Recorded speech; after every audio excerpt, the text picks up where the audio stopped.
بسم اللہ الرحمن الرحیم الحمدللہ رب العالمین والصلاة والسلام علی خاتم النبیین والمرسلین رب اشرح لی صدری ویسر لی امری واحلل عقدۃ من لسانی یفقہوا قولی اما بعد۔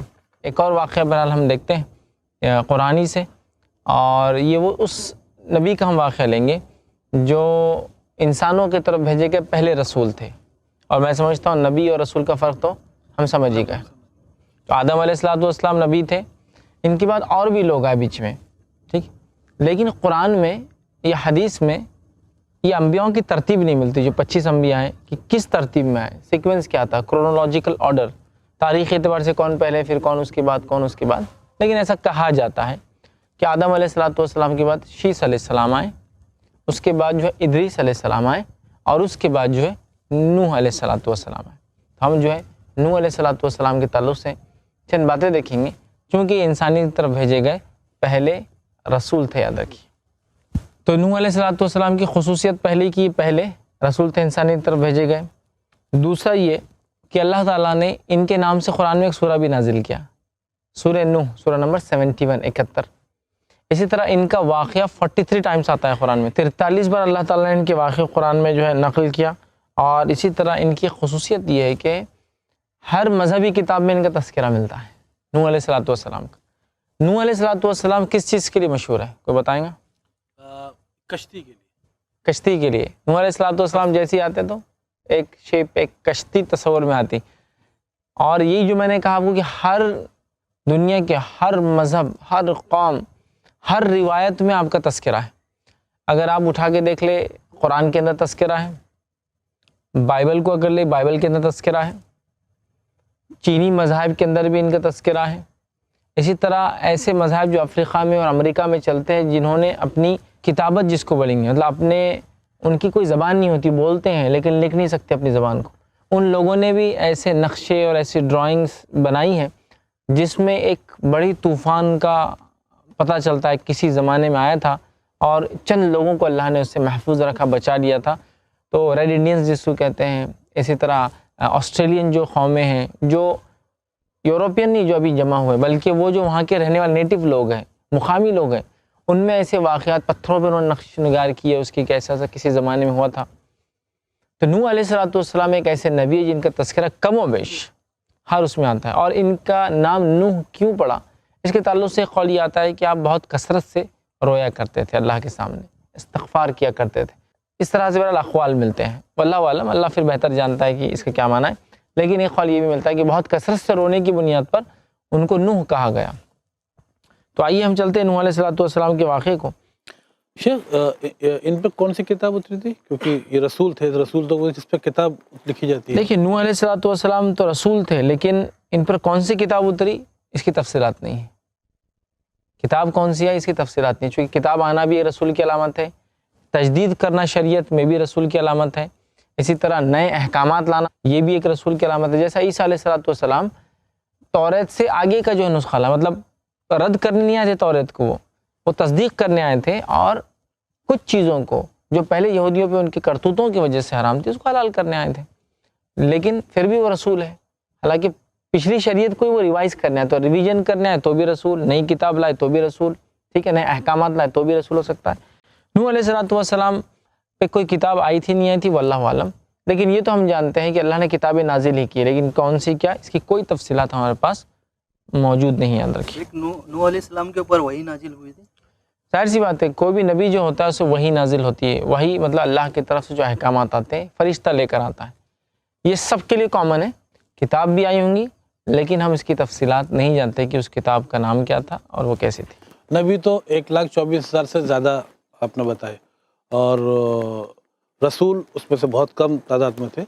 لیکن جہاں تک رسولوں پہ کتاب آنا اور پچھلی نسلوں میں سے یا پچھلے رسولوں کی چیزوں کو کیری فارورڈ کرنا، یا ان سے کچھ سیکھنا، یا ان پہ امپروو چینجز لانا، یا کچھ وہاں سے چیزوں کو بدلاؤ میں لے کر آنا، عمل میں لے کے آنا، کچھ اس طرح کی ایکٹیویٹیز رسول کیا کرتے تھے۔ تو اب تک جو ہمارے علم میں ہیں وہ صرف 4 ہی کتابیں ہیں، زبور، انجیل، توریت اینڈ قرآن۔ اس کے علاوہ اور کون سی ایسی کتاب ہے؟ کتابیں تو بہت سی آئی، اللہ نے قرآن فرمایا والی کل اجل کتاب، ہر زمانے میں ایک کتاب، ہر نبی کے ساتھ کتاب آئی۔ اب نام کے اعتبار سے صرف 4 کتابوں کے نام ملتے ہیں، توریت وہ کتاب جو موسیٰ علیہ السلام پہ نازل ہوئی، زبور وہ کتاب جو داؤد علیہ السلام پہ نازل ہوئی، انجیل وہ کتاب جو عیسیٰ علیہ السلام پہ نازل ہوئی، قرآن وہ کتاب جو محمد صلی اللہ علیہ وسلم پہ نازل ہوئی، اور ایک کتاب کا تذکرہ ہے لیکن اس کا نام نہیں آتا، وہ ہے صحف ابراہیم، لیکن اس کا نام کیا تھا نہیں معلوم۔ تذکرہ ایک کتاب کا، نام 4 کتاب کے، اور اس کے علاوہ ہر دور میں ہر زمانے میں اللہ نے کتابیں بھیجی، یاد رکھیے یہ بات ہمیں پتہ چلتی ہے۔ تو اب نوح علیہ السلام کا واقعہ تھوڑا سا ہٹ کر ہے، وہ اس اعتبار سے کہ انسانیت نے اب گناہ کرنا شروع کر دیے تھے، اور وہ گناہ جو سب سے بڑا جرم اور گناہ ہوتا ہے اللہ تعالیٰ کے معاملے میں اور شریعت اسلام میں، وہ گناہ انہوں نے شروع کر دیا تھا، اور اس گناہ کو مٹانے، اس کے خلاف کام کرنے اور حق اور سچ کو بتانے نوح علیہ السلام آئے تھے، اور وہ گناہ کیا تھا؟ شرک۔ اس لیے کہ شرک سب سے بڑا گناہ ہے۔ شرک کیا ہوتا ہے؟ شرک کا معنی ہوتا ہے شرکت، کمپنی، پارٹنرشپ، جس کو عام زبان میں کہیں گے، کسی اور کو مطلب کسی اور کے آگے سجدہ کرنا، اللہ کی ذات میں کسی کسی کو شریک کرنا، شامل کرنا، یہ تو شرک ہوا۔ پھر وہ شرک کے مختلف طریقے، چاہے سجدہ کر کے کرے، رکوع کر کے کرے، غیر اللہ کی منت مراد مانگ کے کرے، قسمیں کھا کر کرے، وہ ایک الگ چیز ہے۔ لیکن شرک کا معنی ہے پارٹنر بنانا، اس کے ساتھ شریک کرنا، یا اس کے علاوہ یا اس کے ساتھ کسی کی عبادت کرنا، اللہ کے ساتھ یا اللہ کے علاوہ کسی کی عبادت کرنا شرک ہے۔ تو یہ قوم نے شرک شروع کر دیا تھا۔ کون؟ نوح علیہ السلام جس قوم کی طرف آئے نبی بن کر، شرک شروع کر دیا تھا۔ اور اس تعلق سے صحیح ابن حبان کی ایک روایت ہے، اس روایت میں آتا ہے کہ 10 صدیوں تک، آدم علیہ السلام کے بعد 10 صدیوں تک، 10 جنریشنز تک انسانیت توحید پر تھی، ٹھیک ہے۔ 10 صدیوں کے بعد شیطان نے ان کو شرک کی طرف لے کے چلا گیا، اور نوح علیہ السلام جب آئے تو تب ان میں شرک تھا۔ اور شرک کیا تھا؟ شیطان نے آ کر ان کو بہکا دیا اور ان کو غلط راستے پہ لگا دیا، چونکہ شیطان کا مقصد کیا ہے؟ لوگ ہمیشہ کے لیے جہنم میں جائیں۔ اور شرک ایک ایسا جرم ہے، گناہ ہے، جو انسان کر کے اگر مر جائے بغیر توبہ کے تو وہ ہمیشہ ہمیشہ کی جہنم میں جلنے والا ہے۔ تو شیطان یہی چاہتا ہے ہم سے کیا کروائے؟ شرک۔ آدم علیہ السلام کے بعد 10 صدیوں تک کوئی شرک نہیں ہوا۔ اس کے بعد شیطان آیا اور نوح علیہ السلام کے زمانے کے جو نیک لوگ تھے ان کو ذریعہ بنایا اس نے شرک کا، نیک لوگوں کے ذریعے شرک کروایا۔ وہ کیسے ہوا؟ یہ کہ کچھ نیک لوگ گزرے نوح علیہ السلام کے قوم میں، مطلب ان سے پہلے، تو شیطان آیا اور لوگوں سے کہا رہے یہ بہت نیک لوگ ہیں، اللہ کے نیک بندے ہیں، جب یہ دنیا سے چلے جائیں گے، ٹھیک ہے، تو جب چلے جائیں گے یہ، تو تم کو کچھ نہ کچھ ان کی یاد آئے، تو کیا کرو، ان کی تصویریں بنا کے رکھ لو۔ کیوں یاد آئے؟ تاکہ ان کی یاد سے تم نیکی کرو۔ ویسے نہیں، اس نے کیا کیا؟ تصویر بناؤ، کہا پہلے تصویر بناؤ۔ تصویر بنانے سے کیا ہوگا؟ ان کی تصویر دیکھنا اور پھر نیکی کرنا۔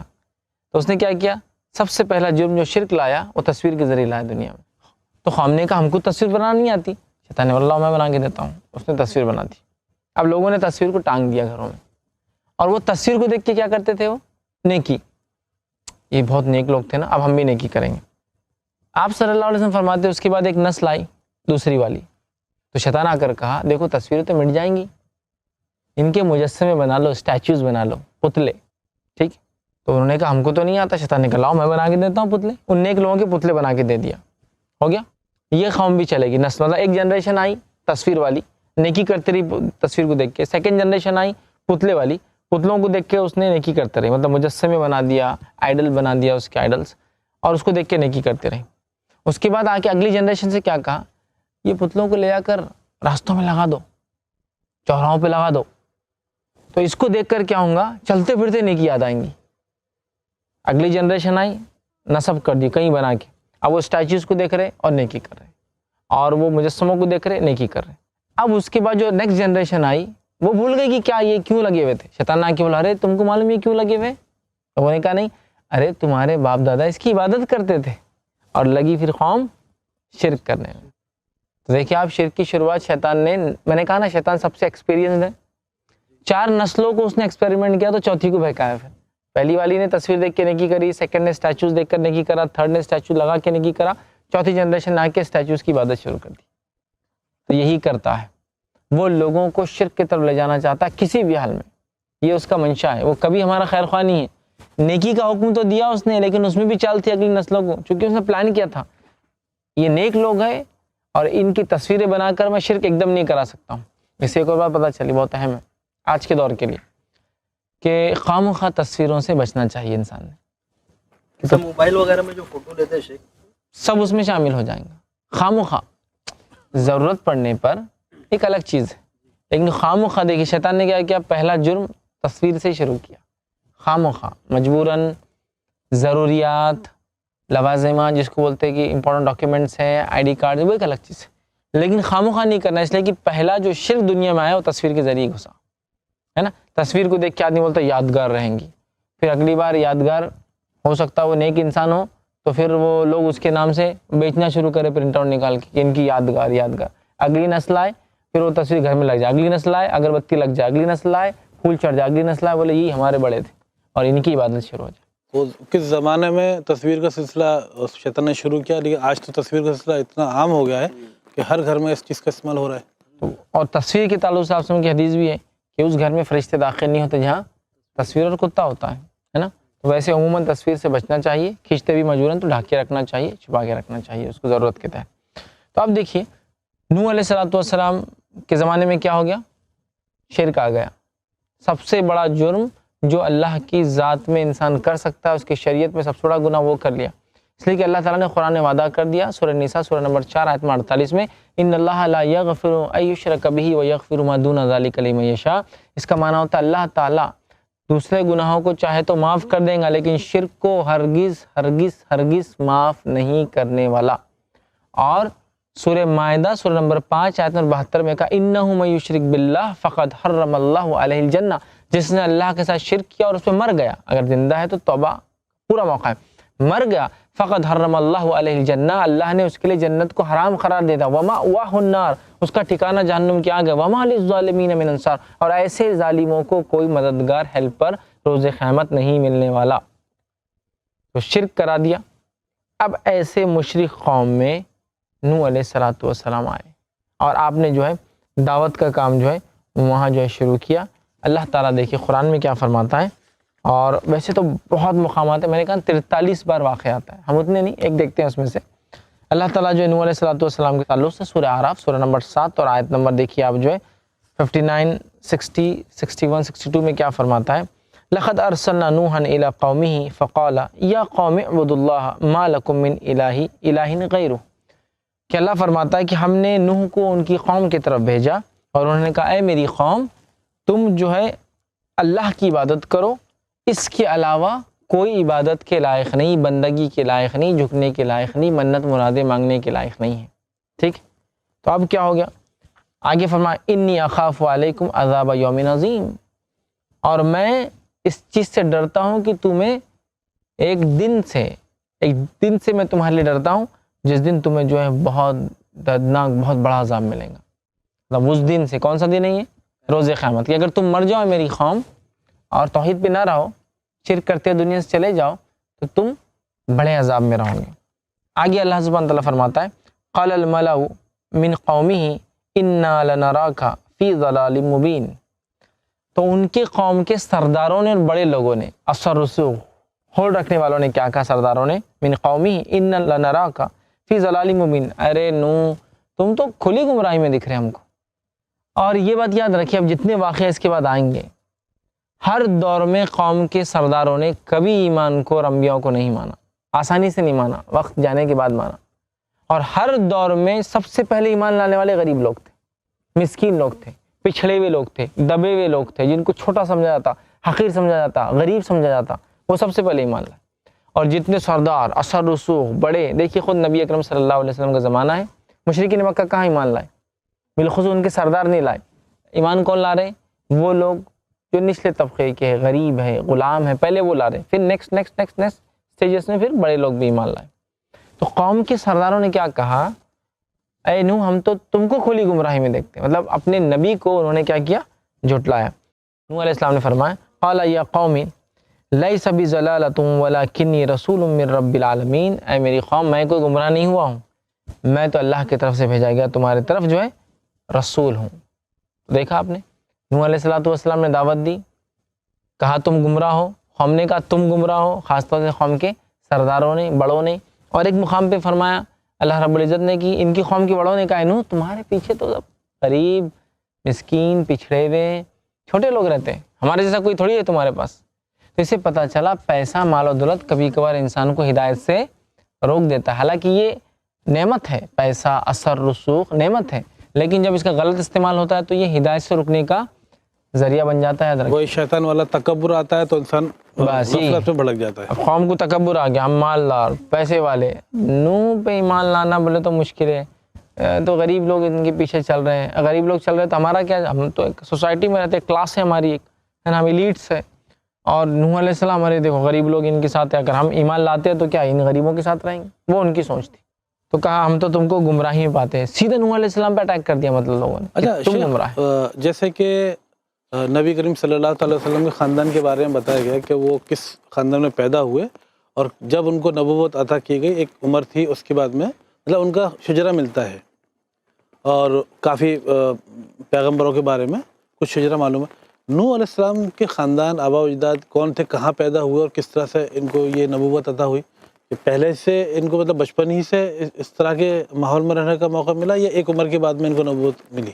دیکھیے نوح علیہ السلام کا زمانہ اتنا قدیم ہے، اتنا پرانا ہے کہ یہ کہاں تھے، کون تھے، کس جگہ بھیجے گئے، اس کی کوئی تفصیلات نہیں، سوائے گمان کے، خیاس کے، اندازوں کے، کہ گیس ورک، یہاں آئے ہوں گے، یہاں کام کیا ہوں گا، لیکن کوئی یقینی طور سے نہیں بتا سکتا. بہت پرانی بات. کچھ لوگوں کا کہنا ہے کہ یہ کہیں نہ کہیں عراق یا اس کے اطراف کے علاقے میں آئے تھے. تو قرآن میں کتنی تفصیل ان کے بارے میں؟ قرآن میں یہ تفصیلات بالکل بھی نہیں. یہ ہے کہ قوم شرک میں تھی، یہ ہے کہ قوم کے بڑے ایمان نہیں لائے تھے، یہ ساری چیزیں، لیکن لوکیشنز، تمام ان کے آبا و اجداد کون تھے، تفصیلات نہیں. یہ بات تو طے ہے کہ آدم علیہ السلام کے بہت قریب، مطلب بہت قریبی آئے، نزدیک آئے ان کے فوراً بعد. کتنے بعد اس کی بھی کوئی تفصیلات نہیں. مطلب 10 صدیوں کے بعد تو ایمان والے تھے ہی، شرک نہیں تھا، لیکن 10 صدیوں کے بعد نوح علیہ السلام کب آئے وہ نہیں پتا. 10th جنریشن تک تو شرک ہوا ہی نہیں، اس کے بعد شرک شروع ہوا. پھر نوح علیہ السلام کبھی شرک، جب پوری قوم مشرک ہو گئی تھی تب آئے وہ. تو اس کا مطلب یہ کہ ایک لمبا عرصہ گزر گیا تھا. کتنا واللہ عالم، اللہ ہی بہتر جانتا ہے. تو قرآن جب آخری نبی محمد صلی اللہ تعالیٰ علیہ وسلم پر نازل ہوا تو اس میں جو واقعات بیان کیے گئے ہیں قرآن کے اندر، وہ بابا آدم علیہ السلام سے لے کر آپ تک ہیں. اس میں تو جتنے پیغمبر آئے اس میں جو تفصیل کچھ ہی کی ملتی ہے. اس میں تفصیل مطلب جیسے نوح علیہ السلام کے بارے میں مختصر بتایا گیا ہے، ان کا شجرہ بالکل نہیں ہے. تو بقیہ لوگ کب پیدا ہوئے، کہاں پیدا ہوئے، ان کے سب لوگوں کے بارے میں ڈیٹیل نہیں ہے اس میں. کچھ بھی ڈیٹیل نہیں ہوتی، اس لیے کہ اللہ تعالیٰ نے قرآن کو جو نازل کیا، قرآن کوئی تاریخ کی کتاب نہیں ہے لیکن اس میں تاریخ بھی ہے. قرآن کوئی سائنس کی کتاب نہیں لیکن اس میں سائنس بھی ہے. قرآن کو میتھمیٹکس کی بک نہیں لیکن اس میں میتھمیٹکس بھی ہے. تو اسی طرح اگر یہ تمام تفصیلات دے دیتا تو کتاب کا ریلیونس ختم ہو جاتا تھا. یہ تو نان ویریفائبل چیز ہے، مطلب اس کو تصدیق کیسے کریں گی بھی کیسا اگر اللہ دے بھی دیتا تھا، اور اس کی ضرورت بھی نہیں تھی. قرآن چونکہ ہدایت ہے اور وہ چنندہ باتیں قرآن ہائی لائٹ کر دیتا ہے جو انسانیت کی ہدایت کے لیے ضروری ہے. تو کون کہاں پیدا ہوا وہ اصل نہیں، اس کا پیغام کیا تھا وہ اصل ہے، اس نے دے دیا. تو یہ تفصیلات نہیں، بلکہ کچھ انبیاءوں کو تو خالی ایک بار نام آیا بس ہو گیا ختم، ہے نا. کچھ انبیاءوں کو صرف ایک ہی بار نام گزرا بس ختم، کچھ بھی نہیں. سمجھے آپ؟ تو تفصیلات نہیں ملتی ہے، بس اللہ بتانا چاہ رہا ہے کچھ چیزیں اس کے ذریعے کہ ان کی ہدایت یہ تھی، تم اس چیز کو سمجھ لو. جیسے یعقوب علیہ السلام سے لے کر ان کا شجرہ چلا 3-4 پیڑھیوں تک، تو اس اتنی لمبی نبوت کا جو سیریز تھی، باقی کسی اور نبوت نہیں ہو سکتا ہوں گی لیکن تفصیلات نہیں. ہاں لیکن یہ جو شجرہ ہے، یہ جو ہے ابراہیم علیہ السلام، پھر ان کے بیٹے اسحاق علیہ السلام، ان کے بیٹے یعقوب علیہ السلام، ان کے بیٹے یوسف علیہ السلام، یہ ایک یونیک شجرہ ہے. مطلب 4 پیڑھی. ہاں، پڑ پوتا بھی سمجھ لیجئے، پڑدادا بھی نبی، دادا بھی نبی، والد بھی نبی، اور وہ یوسف علیہ السلام نبی تھے، ان کے والد اور ان کے مطلب وہ خود اگر بیٹے ہیں تو ان کے والد بھی نبی ہیں، ان کے دادا بھی نبی اور پردادا بھی نبی. تو یہ اسپیشل معاملہ ہے. لیکن بہت سارا ایسی تفصیلات ہمیں نہیں ملتی، نہ آرڈر ملتا ہے نہ تفصیلات. اب دیکھیے نوح علیہ السلام نے کیا کی، توحید کی دعوت دی. جب توحید کی دعوت دی تو کیا ہونا چاہیے تھا نوح علیہ السلام کے ساتھ؟ توحید کی دعوت دیے تو لوگوں نے ان کے ساتھ برا عمل شروع کر دیا. کیوں؟ اس لیے کہ لوگ شیطان کے بہکاوے میں آ گئے تھے. اب جب کوئی آ کے آدمی بول رہا ہے یہ مت کرو تو ان کو لگ رہا ہے یہ تو صحیح کام ہے اور نوح صحیح کام سے روک دے رہے ہیں، تو قوم دشمن بن بیٹھی. اور ہر چال چلی نوح علیہ السلام کے ساتھ، اتنی چالیں چلی، اور نوح علیہ السلام نے 950 سال 950 ایئرس تک دعوت دی۔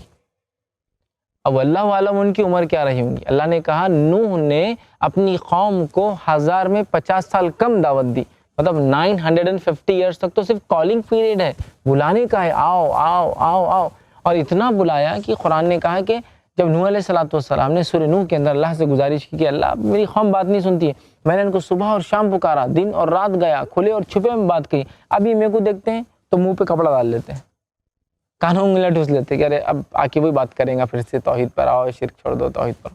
تو 950 ایئرس 950 سال دیکھیے نوح علیہ السلام نے صرف اور صرف دعوت دی، قوم کو اللہ کی طرف بلایا، حق کی طرف بلایا، سچ کی طرف بلایا، توحید کی طرف بلایا، اور قوم ہے کہ کان میں انگلیاں ڈال رہی ہے، آنکھوں پہ پردے ڈال رہی ہے، ستا رہی ہے، تکلیف دے رہی ہے، اور ہر قسم کی اذیتیں۔ جیسا ہم نے دیکھا نا، انبیاءوں کو سب سے زیادہ تکلیف دیتے ہیں لوگ، کیوں؟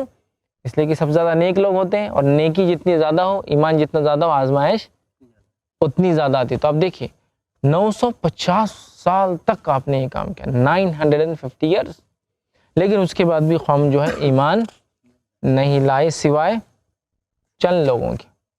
اچھا ایمان نہیں لائی، اور اس کے برعکس کیا کہا معلوم؟ نو جاؤ وہ چیز لے کے آؤ جس کا وعدہ کرتے تم۔ انبیاء کیا کہہ رہے ہیں؟ میں تمہارے لیے ڈرتا ہوں ایک بڑے دن کے عذاب سے۔ تو قوم کیا بڑی، جاؤ لے کے آ جاؤ عذاب۔ تو قوم نے ایمان لانا تو دور، نوح علیہ السلام کو دعوت دی کہ لاؤ وہ چیز جو تم بول رہے ہو، مطلب تم بول رہے نا شرک کرنے سے اللہ کا عذاب آئے گا، تو پھر جاؤ وہ لے کر آؤ، عذاب لاؤ، بلاؤ اس عذاب کو۔ الٹا چیلنج کرنا شروع کر دیا، چیلنج کر رہے کہ لاؤ نا وہ عذاب تم بول رہے، تو آ رہا کیوں نہیں عذاب؟ جبکہ اللہ تعالیٰ کی سنت یہ ہے کہ اللہ تعالیٰ موقع دیتا ہے قوموں کو، اچانک نہیں عذاب دیتا ہے، موقع دیتا ہے، وقت دیتا ہے، سمے دیتا ہے، ٹائم دیتا ہے، سدھر جاؤ سدھر جاؤ۔ اس قوم کو 950 ایئرس کا ٹائم ملا، لیکن اس کے بعد بھی قوم نہیں سدھری، وہ اپنے شرک پہ لگی رہی۔ اب جو ہے قوم نے کہا کہ لاؤ جو تم مانگتے ہو، تو اللہ تعالیٰ نے ان کو ایک عذاب دیا، پھر ایک عذاب دیا، اور قرآن میں اللہ سبحانہ تعالیٰ نے فرمایا، اور یہ جو آیت ہے سورہ عنکبوت کی آیت نمبر 14 کا ایک حصہ، اللہ نے فرمایا فَأَخَذَهُمُ الطُّوفَانُ وَهُمْ ظَالِمُونَ، تو نوح علیہ السلام کی قوم پہ اللہ نے طوفان بھیج دیا، اور وہ اپنے نفس پہ ظلم کرنے والے تھے۔ تو ان کو جو عذاب آیا کس شکل میں آیا؟ طوفان کی۔ ہر قوم کو عذاب مختلف شکلوں میں آتا ہے، طوفان کی شکل میں، زمین کے پھٹنے کی شکل میں، زلزلوں کی شکل میں، پہاڑ کی گرنے کی شکل میں، بادل کے پھٹنے کی شکل میں، بارش کی شکل میں عذاب آتا ہے، یہاں طوفان کی شکل میں عذاب آیا، ٹھیک۔ اور بہت سارے مفسرین یہ لکھتے ہیں کہ نوح علیہ السلام کی جو قوم تھی تب تک انسانیت ایک ہی جگہ رہتی تھی، مطلب ابھی انسانیت دنیا میں پھیلی نہیں تھی، انسانیت ایک کنبہ اور ایک قبیلہ اور ایک ہی جگہ رہتی تھی۔ ابھی وہ شہر اور بستیاں آج جیسا ہم دیکھتے ہیں گلی گلی اور گاؤں گاؤں ہے راستوں میں، ایسا نہیں تھا۔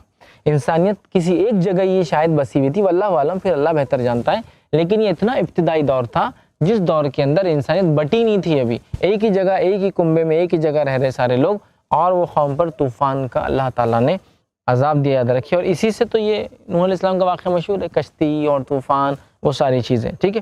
اب کیا ہو گیا کہ نوح علیہ السلام کی جب قوم نہیں مانی، تو اللہ رب العزت نے جو ہے حکم دیا نوح علیہ السلام کو کہ قوم تو بولی لاؤ آؤ، نو جس کا وعدہ کر رہے تم لے کے آؤ، ہم ڈرنے والے نہیں ہیں، لا لو وہ چیز۔ تو اللہ تعالیٰ نے جو ہے نوح علیہ السلام کو حکم دیا، اور اس حکم کو اللہ تعالیٰ نے قرآن میں دیکھی نقل کیا، سورہ ہود سورہ نمبر 11 آیت نمبر 37 میں، 11:37 میں اللہ نے کہا اور ایک کشتی ہمارے حکم سے ہمارے روبرو بناؤ۔ اللہ نے کیا حکم دیا؟ اے نوح تم ایک کشتی تیار کرو ہمارے سامنے، اور جو لوگ ظالم ہیں ان کے بارے میں ہم سے کچھ نہ کہنا، ٹھیک ہے، کیونکہ وہ ضرور غرق کر دیے جائیں گے۔ آپ ایک کشتی بنائیے، اور ظالموں کے بارے میں ہم سے کچھ مت کہنا، اس لیے کہ یہ ظالم لوگ جو ہے غرق کر دیے جائیں گے۔ تو نوح علیہ السلام کو اللہ تعالیٰ نے بتا دیا کہ اب طوفان آئیں گا، تم ایک کشتی بنا لو، اور کشتی بناؤں گے تو باقی سارے لوگ ڈوب جائیں گے سوائے ایمان والوں کو چھوڑ کر، تم پر جو ایمان لائے باقی سب ڈوبنے والے اس کے اندر، اور جب وہ ڈوبیں گے ہم سے دعا مت کرنا کہ ان کو بچا لو، وہ عذاب ہے اللہ کا، اور اس میں وہ سب جانے والے، بات بتا دی۔ دیکھیے اللہ تعالیٰ نے جو ہے نوح علیہ السلام سے وحی بھیجی، اور وحی بھیجنے کے اللہ تعالیٰ کے کئی طریقے ہیں۔ ایک طریقہ وحی بھیجنے کا یہ ہے کہ اللہ فرشتہ بھیجتا ہے، وہ آ کے حکم دیتا ہے۔ ایک طریقہ وحی دینے کا یہ ہے کہ اللہ سیدھے کلام کرتا ہے، جیسا موسیٰ علیہ السلام سے کلام کیا۔ ایک طریقہ یہ ہوتا ہے کہ اللہ کبھی نبی کو بلا کر وحی دیتا ہے، جیسا نبی اکرم صلی اللہ علیہ وسلم کو آسمان میں بلا کے دیا۔ ایک طریقہ وحی کا یہ ہوتا ہے کہ اللہ تعالیٰ نبی کو خواب دکھاتا ہے اور اس کا خواب سچا ہوتا ہے. ایک طریقہ وحی کا یہ ہوتا ہے کہ اللہ نبی کے دل میں بات ڈالتا ہے, احساس خود بخود بات آتا ہے, اور وہ بھی جو ہے وحی ہوتی ہے. نبی اکرم صلی اللہ علیہ وسلم کے تعلق سے قرآن کا وما ينطق عن الهوى ان هو الا وحی یوحى, نبی اپنے دل سے کوئی بات ہی نہیں کہتے, وہ جو بھی کہتے وہی ہوتی ہے. وہ تو دل میں بات آنا یہ بھی وہی ہے, نبی کا خواب یہ بھی وہی ہے, فرشتے کا لے کر آنا بات یہ بھی وہی ہے, نبی کو رب نے بلانا یہ بھی وہی ہے, نبی سے سیدھی بات کرنا یہ بھی وہی ہے. تو اب نوح علیہ السلام کو یہ تو پتہ ہے کہ وہی آئی, لیکن اب کیا کوئی اسپیسیفک طریقہ ہوا ہوگا؟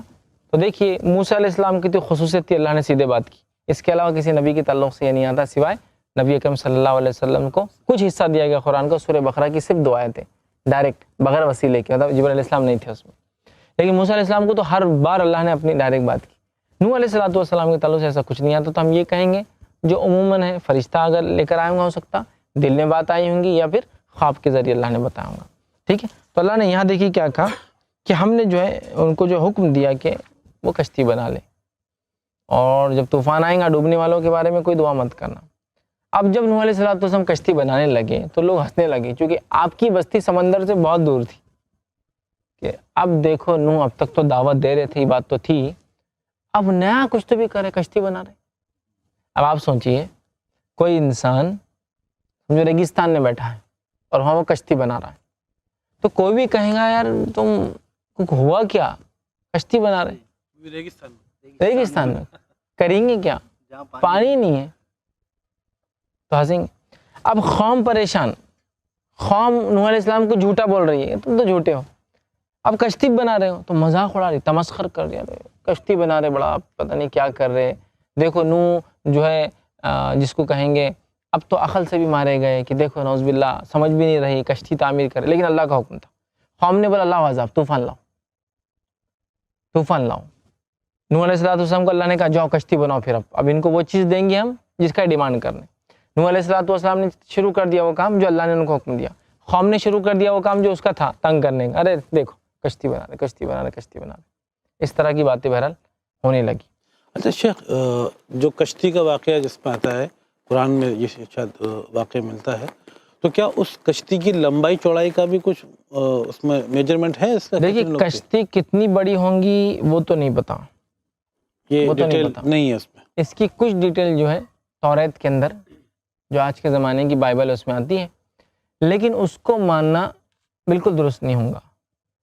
اس کی وجہ یہ ہے کہ جو توریت میں جو تذکرہ ہے وہ اتنا چھوٹا ہے کہ 80 ہاتھ لمبی, 80 ہاتھ بولے تو آپ اندازہ لگا لیجیے کتنا ہوگا, 1 ہاتھ بولے تو 1.5 فٹ کا ہوتا ہے, تو 80 ہاتھ لمبی ہے نا, مطلب 120 فٹ لمبی, اور 30 ہاتھ چوڑی. ٹھیک ہے, 30 ہاتھ چوڑی مطلب 45 فٹ چوڑی, اور 3 فلور کی, 1 2 3. یہ بہت چھوٹا تذکرہ ہے. کیوں میں بول رہا ہوں, اللہ رب العزت نے جب یہ طوفان کا وہ کیا اور کشتی کا حکم دیا, جب کشتی بن گئی تو کہا ہر جوڑا جو جانوروں کا ہے سب کا ایک جوڑا اندر لے لو کشتی میں. ٹھیک ہے, تو جو جانور آج ہمیں دکھ رہے ہیں یہ اسی کشتی میں سوار ہو گئے تھے اور بچ گئے. اسی لیے میں نے بھی کہا, اور بہت سارے مفسرین کہتے ہیں کہ یہ انسانیت ایک ہی جگہ ہوں گے اس سمے میں, اس زمانے میں, اور جب طوفان آیا تو پوری دنیا میں آ گیا ایک ساتھ, سب لوگ ختم ہو گئے اور پھر سے انسانیت نئے سرے سے چالو ہوئی. اسی وجہ سے نوح علیہ السلام کا ذکر ہر مذہب کی کتاب میں ملتا ہے, کیونکہ سب کا لنک وہیں جا کے ملتا ہے. قرآن میں نوح کا, توریت میں نوح ہے, اور بہت ساری سنسکرت کی کتابوں کے اندر ان کا نام جو منو آتا ہے, وہی نوح, منو, نوح. ٹھیک, اور سب کے تعلق سے کشتی, پانی اور انسانیت کی نسل ان سے چلی, سب یہی بولتے ہیں, سب یہی بولتے ہیں. تمام مخلوقات کا ایک ایک پیر اس میں تھا, اس میں وہ بھی تھا, انسان بھی تھے جو بچ گئے, جانور سارے انسان مر گئے, سارے جانور مر گئے. اب کون بچا؟ جو کشتی میں سوار تھا, مطلب کشتی نوح جس کو بولتے, سفینہ نوح بولتے ہیں نا عام طور سے. تو بہرحال ہم دیکھ رہے تھے نوح علیہ السلام کی قوم نے ایمان نہیں لائی اور کہا کہ وہ جس کا تم وعدہ کر رہے نوح, مطلب عذاب کا, وہ لے کر آؤ. اللہ رب العزت نے کہا کہ اے نوح آپ کشتی بنا لیجئے. نوح علیہ السلام جو ہے کشتی بنانے میں لگ گئے. قوم تعجب میں تھی, پریشان تھی کہ بڑی عجیب بات ہے کہ نوح علیہ السلام ایسے علاقے میں جو کہ سمندر سے کافی دور ہے, ایک کشتی تیار کر رہے ہیں. کشتی کافی بڑی رہی ہوں گی اس لیے کہ اللہ رب العزت نے ہر جانور کا جوڑا لینے کا حکم دیا. جو تذکرے کشتی کے جو ہمیں ملتے ہیں کتنی بڑی ہوں گی کیا ہوں گی اس کی کوئی تفصیلات موجود نہیں ہیں. بائبل میں کچھ تفصیلات ہیں لیکن وہ اعتبار کے لائق نہیں کہ اتنی چھوٹی کشتی رہی ہوں گی جس میں ہر قسم کے جانور کے جوڑے آئے. بہرحال بہت بڑی رہی ہوں گی واللہ عالم، مطلب اللہ ہی بہتر جانتا کتنی بڑی رہی ہوں گی. اور یہ تو قرآن نے کہا کہ ہر قسم کے جوڑے کو لینے کا حکم دیا. مطلب جو بھی جانور ہوں گے اب اندازہ لگائیے، اب 2 ہاتھی اگر ہو جائیں، بے شمار نسلیں ہیں جانوروں کی. نر مادہ 2 ہاتھی بھی ہو تو کتنی جگہ لے لیتے ہیں. تو پورا مطلب ہر جانور کا لینے کا حکم دیا، پرندے اور ساری چیزیں، اور سارے جانور اس میں سوار ہو گئے. تو بہرحال نوح علیہ السلام کے شجرہ وغیرہ اس کی تفصیلات تو نہیں ملتی ہیں. کشتی اور کشتی کی تفصیلات بھی بہرحال نہیں ملتی ہے کہ کس طرح سے تھی کیا تھی. اسی طرح جو ہے اللہ تعالیٰ نے کشتی کا حکم دیا اور نوح علیہ السلام نے بنا دیا. بس اتنی بات ہے جو ہم جو ہے اس واقعے سے بہرحال جان سکتے ہیں. اور قوم اپنی سرکشی سے باز نہیں آ رہی تھی. قوم کا دعویٰ یہ تھا کہ بھائی لے آؤ جو چیز تم وعدہ کرتے ہو نوح کہ ایسا ہو جائے گا یہ ہوگا. اور قوم بہرحال اسی انتظار میں تھی کہ نوح علیہ السلام عذاب لائے اور اس کے بغیر ہم ایمان لانے والے نہیں ہیں. تو یہ بڑی تعجب کی بات ہے. اچھا شیخ، اس میں جو ہے اپنا نوح علیہ السلام کی بیوی اور بچوں کا بھی واقعہ کہیں آتا ہے؟ ان کے بیوی بچوں کا واقعہ بھی چلتا ہے اس کے اندر. آگے انشاءاللہ عزیز ہم دیکھیں گے کہ ان کے خاندان میں جو ہے ان کا بیٹا ایمان نہیں لایا.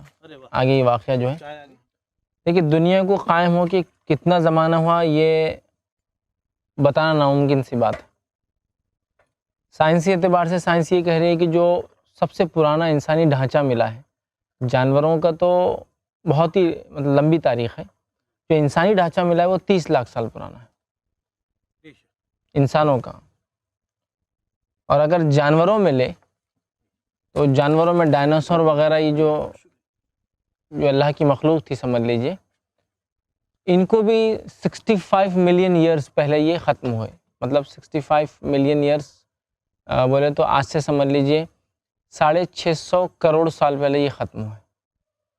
اس سے بھی پہلے سمندری کچھ جانور، مچھلیاں، ان کے بھی کچھ جس کو ہم کہتے ہیں ایسی چیزیں جو زمین کے نیچے دفن ملی، وہ 280 سے 300 ملین ایئرز مطلب 30 کروڑ سال جو ہے پہلے کے ملتے ہیں. تو دنیا بن کے کتنے سال ہوئے ممکن نہیں ہے بتانا. صحیح تاریخ معلوم نہیں کسی کو. ہو ہی نہیں سکتا، ممکن ہی نہیں. اچھا یہ بھی ہو سکتا ہے کہ دنیا پہلے بن چکی ہے، جانور وغیرہ ہوں گے، انسان بعد میں آئے ہوں گے. اللہ بہتر جانتا ہے. لیکن اللہ بہتر جانتا ہے، اس لیے ہم بہت زیادہ اس میں اگر جائیں گے تو شاید کبھی ہم نتیجے تک نہیں پہنچیں گے. بائبل یہ کہتی ہے کہ دنیا بن کے 4000 سال ہوئے، جو کہ بالکل غیر سائنسی اعتبار سے غیر سائنٹیفک ہے. اس لیے کہ ہمارے پاس تو ایسے بھی تعمیرات ہیں جو 4-4 5-5 ہزار سال پرانے ہیں، جن کو تعمیر ہو کے 5500 سال 6000 سال ہو چکے ہیں کنسٹرکشن ہو کے. تو بہرحال دنیا کب بنی، کتنے سال ہوئے، یہ ناممکنات میں سے کہ ہم کبھی بتا سکیں. بہرحال اب آئیے آگے بڑھتے ہیں.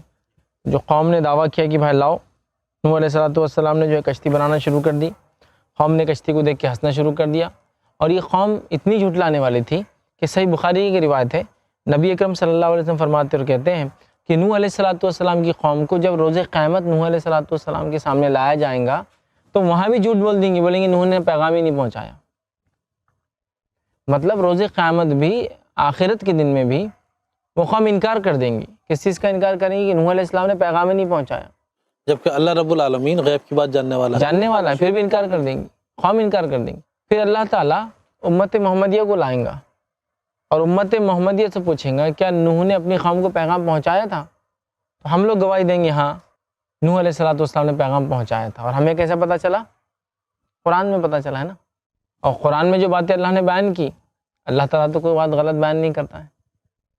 ہم لوگ جو ہے اس کی گواہی دیں گے کہ نوح علیہ السلام کی قوم، جس بات کو اللہ کے رسول صلی اللہ علیہ وسلم نے اس آیت کی تفسیر میں بیان کیا، جو سورہ بقرہ سورہ نمبر 2 کی آیت میں 143 ہے، جس میں اللہ فرماتا ہے وَكَذَلِكَ جَعَلْنَاكُمْ أُمَّةً وَسَطًا لِتَكُونُوا شُهَدَاءَ عَلَى النَّاسِ وَيَكُونَ الرَّسُولُ عَلَيْكُمْ شَهِيدًا، جس کا معنی ہوتا ہے کہ تم ایک جو ہے امت وسط ہو، معتدل امت ہو، اعتدال والی، مڈل موسٹ امہ ہو.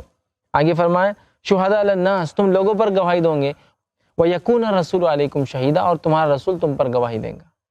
کہ نبی اکرم صلی اللہ علیہ وسلم ہم پہ گواہی دیں گے. تو نوح علیہ السلام کی قوم اتنا جھٹلانے والی ہے کہ روز قیامت بھی جھٹلانے والی ہے اپنے نبی کو. ٹھیک ہے, اب آئیے آگے بڑھتے ہیں. نوح علیہ السلام نے کشتی بنا دی. اب اللہ کا حکم آ گیا, ہو جو وعدے کا وہ کہہ رہے تھے لاؤ عذاب لے کر آؤ, کیسا عذاب آتا, ہم دیکھتے اس عذاب کو. تو اللہ تعالیٰ نے اب فرمایا قرآن کے اندر دیکھیے, اور اللہ نے فرمایا اور کہا, یہ سورہ جو مومنون سورہ نمبر 23 آیت نمبر 27 ہے. اللہ نے فرمایا جب ہمارا حکم آپ پہنچا تو تنور سے پانی ابھرنے لگا, جوش مارنے لگے تو سب قسم کے حیوانات میں سے جوڑا جوڑا یعنی نر اور مادہ دو دو کشتی میں بٹھا دو, اور اپنے گھر والوں کو بھی سوائے ان کے جن کی نسبت ان میں سے ہلاک ہونے کا حکم پہلے صادر ہو چکا ہے, اور ظالموں کے بارے میں ہم سے کچھ نہ کہنا, وہ ضرور ڈوب جائیں گے. اب اللہ نے نوح علیہ السلام کو فرمایا کہ اب کیا کرو تم, اب حکم آپ پہنچا اللہ کا, پانی نکلنے لگا تنور سے. تنور مطلب وہ اوون ہوتی ہے نا زمین میں جو تندور جس کو عام زبان میں بولتے ہیں, اس میں سے نکلنے لگا. اس کی تفسیر مفسرین لکھتے ہیں وہ تنور اس لیے کہا گیا کہ وہ زمین میں ہوتا ہے نا, تو زمین میں جتنے سوراخ تھے اور جہاں جہاں سے ہو سکتا پانی ابلنا شروع ہو گیا. مطلب زمین میں سے پانی ابلنا شروع ہو گیا, کیونکہ تنور زمین کے اندر ہوتا ہے نا, تو اس میں سے پانی نکلنا شروع ہو گیا.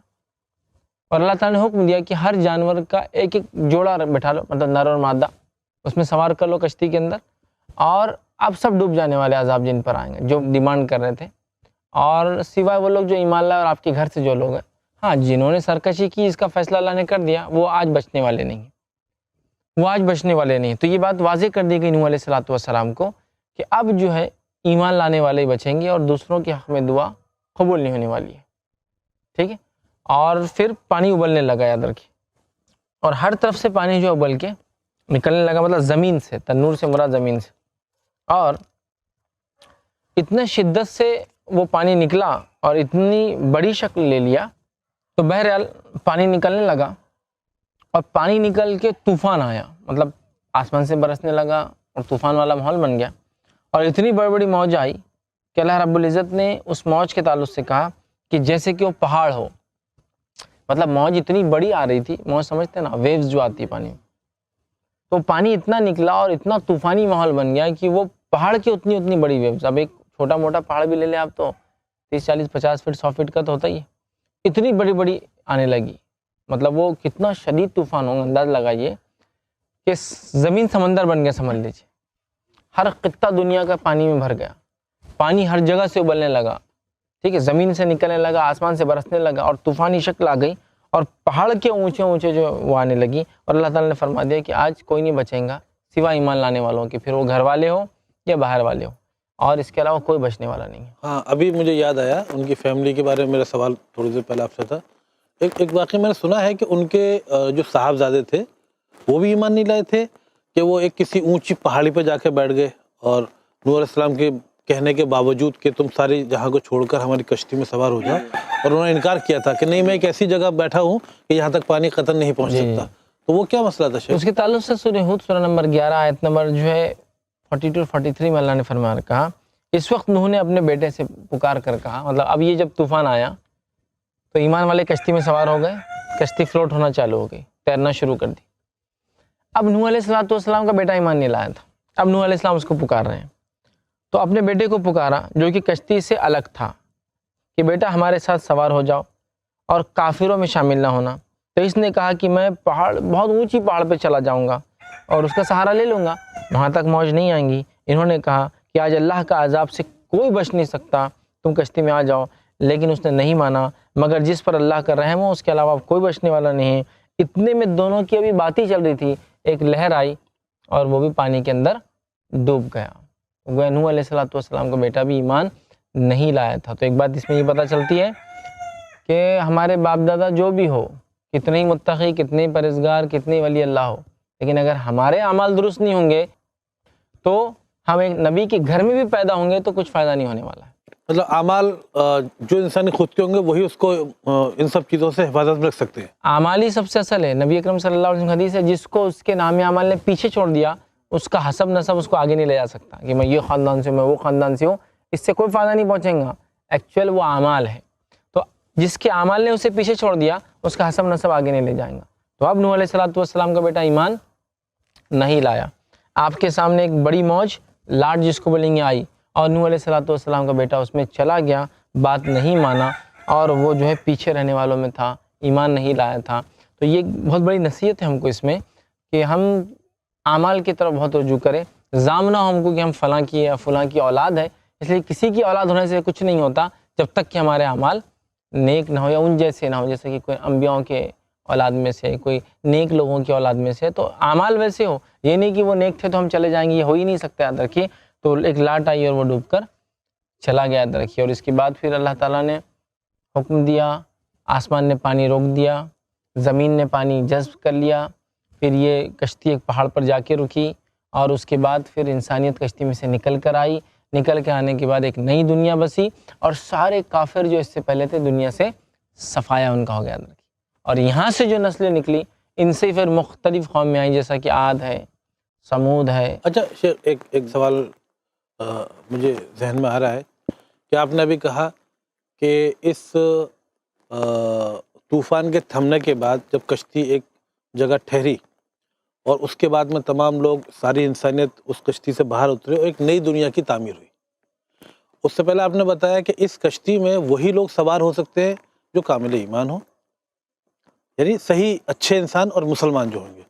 جو انسان اس میں سوار تھے اور جب واپس اترے اس کشتی سے اور ایک نئی دنیا بسی، تو سبھی لوگ اچھے تھے، سبھی نیک تھے، سبھی مسلمان تھے۔ تو یہ کفار اور یہ غلط لوگ اور یہ شیطانیت سوار والے لوگ پھر ان کی نسلوں میں سے کیسے پیدا ہو گئے؟ دیکھیے، سب سے پہلی چیز تو یہ کہ خود آدم علیہ السلام مسلمان تھے، دنیا میں آئے، سارے لوگ 10 نسلوں تک، 10 پیڑھیوں تک، یا 10 جس کو کہیں گے صدیوں تک، 1000 سال تک ایمان والے رہے۔ لیکن شیطان جیسا اس نے وہاں کام کیا، سیم نوح علیہ السلام بچے، کشتی بچی، لوگ اترے، ایمان والے تھے، ایک زمانہ گزرا، ایک لمبا عرصہ گزرا، لوگ ایمان پہ رہے، کیونکہ نوح علیہ السلام کا واقعہ ان کے ذہن و دماغ میں تازہ تھا، ان کے آباء و اجداد بتاتے تھے ان واقعات کو، ایسا ہوا، اللہ نے ان کو محفوظ رکھا۔ اور عاد کے تعلق سے تو خاص طور سے جو وہ لوگ تھے جو نوح علیہ السلام کی کشتی سے بچے تھے، تو عاد جو قوم تھی، ہود علیہ السلام جن کی طرف بھیجے گئے تھے۔ لیکن اس کے بعد بھی ہم دیکھتے ہیں شیطان، چونکہ شیطان تو کھلا تھا نا، شیطان نے پھر کیا کیا، لوگوں کو اسی راستے پہ چلایا جو اس سے پہلے آدم علیہ السلام کی بات کے لوگوں کے ساتھ کیا تھا۔ اچھا، آگے کی نسلوں کے لیے وہ گزری داستان پھر اس نے وہی گزری داستان ہو گئی، لوگ بھول گئے کیا تھا کیا نہیں، اور اس کے بعد پھر وہی گناہ اور وہ ساری سرکشی، اور پھر دنیا میں شرک اور کفر پھر سے آ گیا۔ پھر اللہ رب العزت نے اپنا سلسلہ نبوت کا چالو رکھا، کتابوں کا چالو رکھا، ہدایت کا چالو رکھا، تاکہ ہم لوگوں کو انبیاء آتے رہے، ہدایت پہنچاتے رہے۔ لیکن نبی اکرم صلی اللہ علیہ وسلم آخری نبی، اب کوئی نبی آنے والا نہیں، یاد رکھیے، یہ بات بھی ہمارے ذہن میں واضح ہونا چاہیے۔ تو یہ تھا بہت مختصر سے ہم نے نوح علیہ السلام کا واقعہ دیکھا۔ آئیے اس واقعے سے کیا کیا باتیں ہم کو سیکھنے کو ملی وہ دیکھتے ہیں، اور کیا کیا چیزیں تھیں جو اس واقعے میں ہم نے دیکھی۔ نوح علیہ السلام کا واقعہ بالخصوص، نوح علیہ السلام کی اچھائی، نیکی کی انہوں نے لوگوں کو بتایا حق کی طرف آنے کے لیے، ٹھیک ہے، اور ہاں بت پرستی کے خلاف انہوں نے کام کیا، لیکن لوگ ایمان نہیں لائے سوائے بہت تھوڑے لوگوں کے۔ آدھا کتنے سالوں تک کام کیا؟ 950 سال۔ 950 سال۔ تو اس سے نوح علیہ السلام کی ایک ذاتی صفت کیا پتہ چلتی کہ انہوں نے، یہ تو ان کا تبلیغی وقت تھا، اس سے پہلے کی زندگی اور بعد کی زندگی کے بارے میں اللہ ہی بہتر جانتا ہے۔ وہ تو تھی، لیکن ان کی ذاتی ایک صفت پتہ چلتی ہے اس سے، 950 سال تک دعوت کا کام کیا، کہ ان کا خود کا جو اعتماد تھا، وہ کامل ایمان تھے اور اپنا توحید پر عمل کرتے تھے۔ اور ایک چیز پتہ چلتی، 950 سال تک ایک آدمی نے کام کیا اور لوگ ایمان نہیں لائے، اس کو تکلیف پہنچا رہے، تو اس میں کیا چیز ہوں گی جس بنیاد پہ اس نے اتنے دن برداشت کیا؟ صبر۔ نوح علیہ السلام کا صبر کی 950 سال تک دعوت دی، اور ایک روایت میں آتا صرف 80 لوگ ایمان لائے اور 70 لوگ ایمان لائے، مطلب ایک سال میں ایک بھی نہیں ہو رہا ہے۔ تو نوح علیہ السلام کا صبر، 950 سال میں صرف 70 یا 80 لوگ ایمان لائے۔ صبر، عزم، مضبوطی، استقامت، اتنی مطلب انبیاء میں اتنی زیادہ ہوتی ہے۔ ایک سوال اور اس سے بنتا ہے کہ نوح علیہ السلام کے 950 سال تبلیغی کام کے بعد میں اگر صرف 70 یا 80 لوگ ایمان لے کر آئے تھے، تو اس کشتی پر بھی صرف یہی 70 یا 80 لوگ موجود رہے ہوں گے؟ ظاہر سی بات ہے، نوح علیہ السلام پہ جتنے لوگ ایمان لائے تھے وہ کشتی پر سوار ہوئے، ہو سکتا ہو 70-80 جو تھے اتنے ہی ہوں، اور گھر کے ہو سکتا کچھ اور افراد ہو، یہ وہ ہو جو گھر کے افراد سے علاوہ ایمان لائے ہو، خاندان سے ہٹ کر دوسرے لوگ، یہ بھی ہو سکتا ہے کل ملا کر سارے ہی لوگ، خاندان کے غیر خاندان ملا کے۔ بہرحال یہ بات طے ہے کہ اتنے ہی لوگ کشتی میں سوار تھے جتنے ایمان والے تھے، پھر ان کی تعداد بہرحال جو بھی رہی ہو یاد رکھیے۔ اس سے ایک تو بات پتہ چلی نوح علیہ السلام کا صبر، اور کیا ہم نے سیکھا اس سے؟ جو مالدار تھے اس قوم کے، کیا کہا انہوں نے؟ ان لوگوں نے یہ کہا کہ نوح تمہارے ساتھ تو غریب مزدور طبقہ ساتھ میں ہے، اور ہم جیسے امیر اور اونچ اور طاقتور نیچ لوگ۔ سمجھ میں آئی سماج کی؟ مطلب نوح علیہ السلام کے زمانے میں، آدم علیہ السلام کے بعد یہ مسئلہ نہیں تھا، لیکن اب اونچ نیچ تبھی آ گئی تھی۔ انسانیت میں یہ چیز ذہن میں شیطان نے ہمیشہ ڈالی کہ تم اونچے اور نیچے ہو۔ اسلام یہ کہتا ہے کہ کوئی انسان اونچا اور نیچا نہیں ہوتا مال کی وجہ سے، خوبصورتی کی وجہ سے، یا کسی کے گھر میں پیدا ہونے کی وجہ سے۔ انسان اونچا اور نیچا اس کے عمل کی وجہ سے ہوتا، کرموں کی وجہ سے ہوتا، اس کے جنم یا پیدائش کی وجہ سے نہیں ہوتا، اسلام بولتا ہے۔ ابھی دیکھیے آدم علیہ السلام جا کے کچھ ہی زمانہ ہوا اور کیا بن گئے طبقے، اونچ نیچ۔ وہ جو بڑے تھے قوم کے سردار بولے یہ تو غریب ہے، غریب سمجھ، اب طبقہ انہوں نے تیار کر دیا۔ تو ایک تو طبقاتی کشمکش جس کو بولتے ہیں، دو طبقوں میں کشمکش، وہ ہم کو سمجھ میں آ رہی۔ اسی طرح نوح علیہ السلام کا دعوت کا طریقہ 950 سال کنٹینیوسلی ایک ہی کام۔ عذاب آیا، بیٹے کو بولا بیٹا، ایسے ایک بات پتہ چلی کہ ایک نبی اپنے بیٹے کو بھی ہدایت نہیں دے سکتا۔ ہدایت کا کام کس کا ہے؟ اللہ دیتا ہے۔ تو نبی بھی اپنے بیٹے کو نہیں بچا سکتا ہے، ٹھیک ہے؟ وہ اللہ دیتا ہے، ہدایت بھی نہیں دے سکتا، بچا بھی نہیں سکتا۔ عذاب آیا تو ظاہر سی بات ہے ہدایت دینا اللہ کا کام ہے، نبی نہیں بچا سکتا۔ اسی طرح جو ہے کسی کے اچھے اعمال اس کے خاندان یا بچوں کو نہیں بچا سکتے، خود کسی کے ذاتی اعمال جب تک دوسرا آدمی ایمان نہ لائے، اس کے خاندان کے اچھے اعمال اس کو فائدہ نہیں دیں گے۔ اسی طرح انبیاءوں کو تکلیف دی جاتی ہے۔ نوح علیہ السلام کو تکلیف دی گئی نا، 950 سال بات نہیں مانی گئی، دیکھ کے آنکھوں پہ پردہ ڈال دیے، کانوں میں انگلیاں ڈال کے کھڑے ہو جا رہے ہیں، یہ بات پتہ چلی۔ اسی طرح نوح علیہ السلام کا صبر اس سے پتہ چلتا ہے۔ اسی طرح ایک بات بڑی اہم پتہ چلتی ہے، یہ ہے حق کو ماننے والے کبھی بھی کوانٹٹی میں کم ہوتے ہیں، سمجھے آپ؟ تو حق کو آپ زیادہ اور کم سے کبھی موازنہ نہیں کرنا، اتنے بہت سے لوگ تو حق پہ ہوں گے نا، ایسا کیسا ہو سکتا کہ زیادہ تر لوگ غلط ہوں گے؟ تو یہ بات تو قرآن سے ہمیں پتہ چلتی ہے کہ ہر بار حق کے ماننے والے، سچ کے ماننے والے، ٹروتھ کے ماننے والے کم ہوتے ہیں، اور اس کے مقابلے میں جو جھوٹ کے ماننے والے ہیں، شیطان کے پیروکار ہیں، وہ زیادہ ہوتے ہیں۔ نوح علیہ السلام پر ایمان لانے والے 60 70 80 90 جو بھی رہے ہو، لیکن وہ کوانٹٹی کم تھی عام لوگوں سے جو اس زمانے میں تھے۔ تو اس سے پتہ چلا حق کو آپ زیادہ اور کم سے نہیں پیمانہ کرنا، زیادہ لوگ جو کر رہے وہ صحیح ہوں گا، ایسا نہیں ہے۔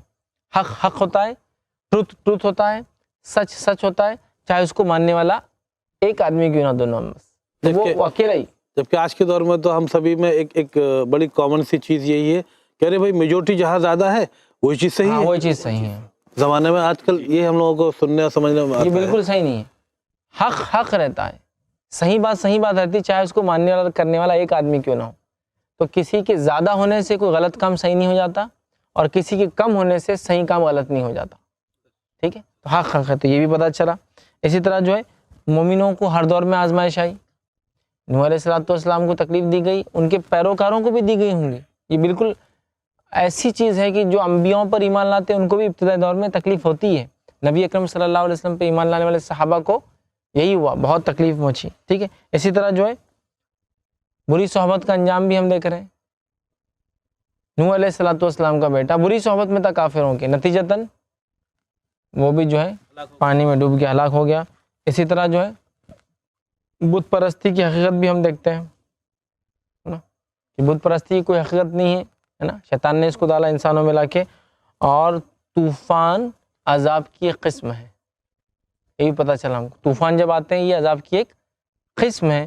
یہ ساری باتیں اس واقعے سے بہرحال نوح علیہ السلام کے ہم کو جو ہے پتہ چلی۔ تو یہ ایک اور واقعہ تھا جو ہم نے دیکھا نوح علیہ السلام کا، کہ کیسے اللہ تعالیٰ نے اپنے اس نبی کو بھیجا اور انہوں نے کیسے دعوت دی، کیسے صبر کیا، کیا کیا انجام ہوا، قوم نے کیا کیا، اللہ نے پھر اس کے بدلے میں کیا کیا، اور انشاءاللہ عزیز نوح علیہ السلام کو دنیا میں بھی اس کا اجر اللہ تعالیٰ نے دیا، اور آخرت میں تو انشاءاللہ عزیز ضرور اپنے نیک بندوں کو اللہ اجر دیتا ہی ہے۔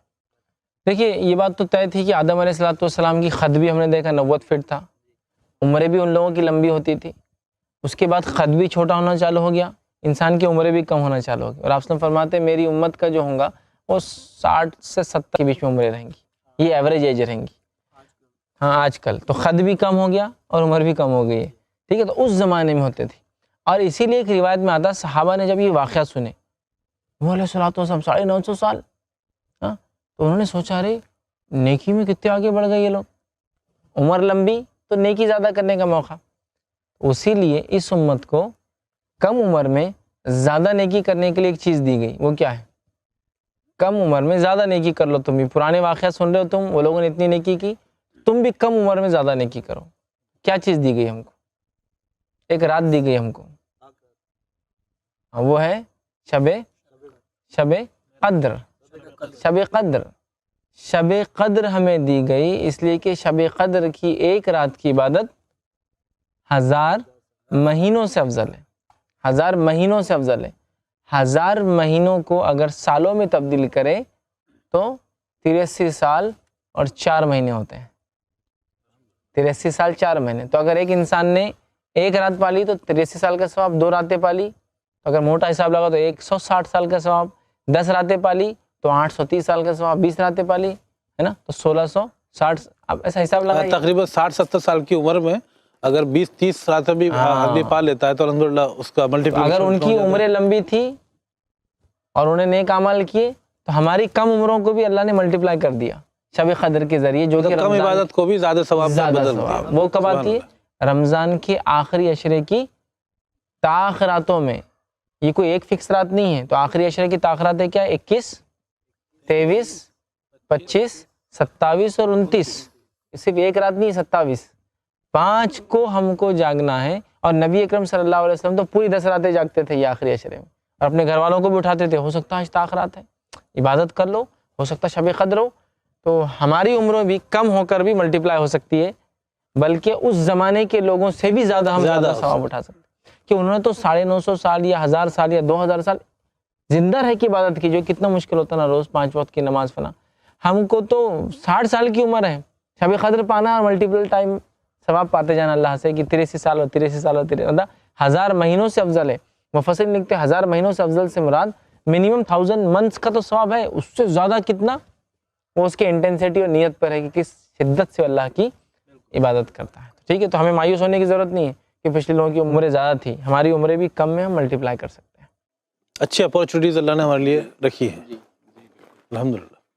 تو یہ واقعہ ہم دیکھ رہے تھے نوح علیہ السلام کا، جو پہلے رسول تھے انسانیت کی طرف بھیجے گئے اور جنہوں نے 950 سال اپنی قوم کو دعوت دی، لیکن قوم ایمان بہرحال نہیں لائی. ایمان لانے والوں کو اللہ نے کشتی کے ذریعے بچا لیا، اور جو ایمان نہیں لائے بہرحال وہ غرق آب ہوئے، پانی میں ڈوب کر جو ہے ہلاک اور برباد ہوئے.